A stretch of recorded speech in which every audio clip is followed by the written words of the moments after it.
How to fix Redmi 8A incoming call not ringing problem. नमस्कार दोस्तों, स्वागत है आप सभी का तिकराज यूट्यूब चैनल पर। तो दोस्तों, अगर आपके डिवाइस पर जो है इनकमिंग कॉल रिंग नहीं कर रहा है, ठीक है, तो ऐसा अगर कोई भी प्रॉब्लम है तो आज के इस वीडियो को देखें और सॉल्यूशन को फॉलो कीजिए, आपका प्रॉब्लम डेफिनेटली फिक्स हो जाएगा। क्योंकि दोस्तों यहाँ पर इनकमिंग कॉल जब रिंग नहीं करते तो उसके काफ़ी सारे रीजंस हो सकते हैं, ठीक है। तो वीडियो को अंत तक देखें, सॉल्यूशन को फॉलो कर लीजिए और प्रॉब्लम को फिक्स कर लीजिए, ठीक है। तो कैसे कैसे आपको यहाँ पर प्रॉब्लम फिक्स करना है मैं स्टेप बाय स्टेप आपको बताऊँगा, तो उसी को ही आपको भी फॉलो करना है और अपना प्रॉब्लम फिक्स कर लेना है। वीडियो शुरू करने से पहले अगर आपने चैनल को सब्सक्राइब नहीं किया है तो सब्सक्राइब करके बेल आइकन को क्लिक करें।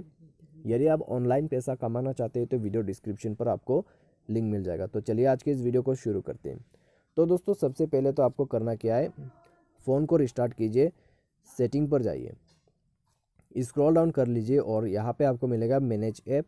और मैनेज ऐप पर जाने के बाद आपको यहाँ पे सर्च करना है फ़ोन सर्विस, ठीक है। तो जल्दी से यहाँ पर कर लेते हैं फ़ोन सर्विस को सर्च। तो ये रहा, फोर्स स्टॉप कर दीजिए, ओके कर दीजिए, क्लियर ऑल डेटा पर क्लिक करके ओके करें।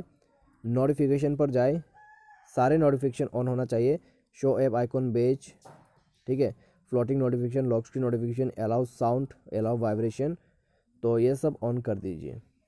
उसके बाद बैक करें और यहाँ पे आपको जाना है साउंड एंड वाइब्रेशन पे और अपने फ़ोन को यहाँ पर जो साइलेंट एंड DND सर्विस है उसमें क्लिक करें और अपने फ़ोन को रेगुलर मोड पे सेट करना है और उसके बाद बैक करना है, ठीक है।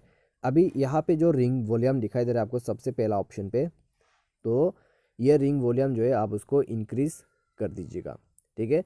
तो रिंग वॉल्यूम इंक्रीज़ करते ही आपके जो फ़ोन है वो रिंग करना चालू हो जाएगा और आपका प्रॉब्लम फिक्स हो जाएगा। हो सके तो एक बार मोबाइल को रिस्टार्ट करके दोबारा से किसी दूसरे नंबर से कॉल करके देखिए, आपके फ़ोन पे रिंग आ जाएगा और प्रॉब्लम भी फिक्स हो जाएगा। बाय एनी चांस अगर आपको प्रॉब्लम आते तो अबाउट फ़ोन पे जाए, सिस्टम अपडेट पर क्लिक करें और अपने फ़ोन सॉफ्टवेयर को अपडेट ज़रूर से कर लेना, ठीक है। तो इस तरीके से आप जो है यहाँ पर प्रॉब्लम को सॉल्व कर सकते हैं। तो आज के इस वीडियो पर दोस्तों बस इतना ही। Thanks for watching.